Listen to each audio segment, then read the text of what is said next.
But there may be a slight edge here. We don't believe anything that could be called wishful. In other words, we don't particularly welcome the idea of the annihilation either of ourselves as individuals, that the party will go on and we'll have left and we're not coming back, or of the entropic heat death of the universe. We don't like the idea, but there's a good deal of evidence to suggest that that is what's going to happen. And there's very, very little evidence to suggest that I'll see you all again in some theme park. Brutal. One nice and one nasty experience. There's absolutely no evidence for that at all.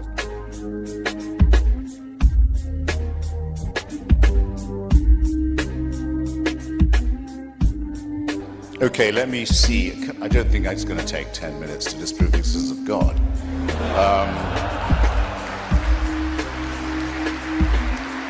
The metaphysical claims of religion are untrue. Thank you. I know what's coming. I know no one beats these odds. And it's a matter of getting used to that and growing up and realizing that you're expelled from your mother's uterus as if shot from a cannon towards a barn door studded with old nail files and rusty hooks. It's a matter of how you use up the intervening time in an intelligent and ironic way, and try not to do anything ghastly to your fellow creatures. And I think it should be, religion, treated with ridicule and hatred and contempt. And I claim that right. It's considered perfectly normal in this society to approach dying people who you don't know, but who are unbelievers, and say, now are you going to change your mind? In fact, it's considered almost a polite question. I mean, if Sam and I were to form a corps of people to go around religious hospitals, which is what happens in reverse, and say to people who are lying in pain, say, did you say you were Catholic? Yes. Well, look, you may only have a few days left, but you don't have to live them as a serf, you know.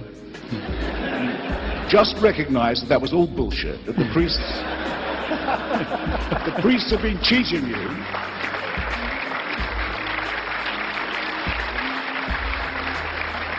And I guarantee you'll feel better. I don't think that would be very ethical.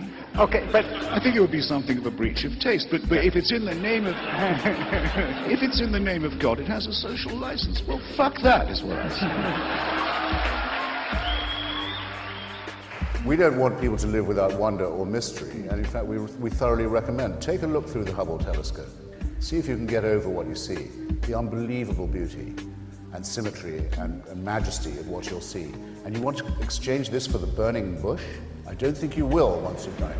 Read a page of Stephen Hawking on the event horizon, for example, and see if that isn't awe-inspiring enough for anybody. And you're seeing there the future of a potentially much more noble and ennobled and enlightened and emancipated humanity, where none of these discoveries and none of this awe and majesty requires that you kill anyone in the name of some man-made idol or god or superstition. For heaven's sake, let's get this out of the way. Roger, The fear of death will not leave us. I mean, nobody doesn't have it sometimes. I'm not particularly afraid of it because I'm not going to know I'm dead, so there will be nothing to be afraid of in that way. But the thought of not being here while you are pisses me off a bit.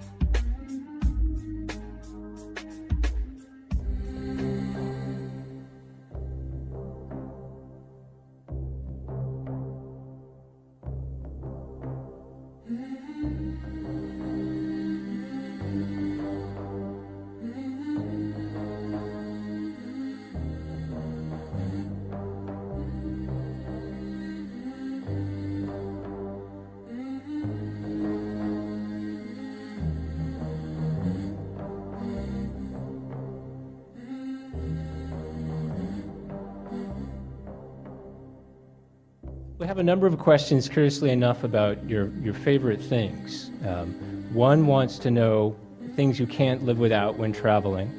And one person, one well-informed audience member, of course, wants to know what your favorite whiskey is. Well, I don't see what the difference between the two questions.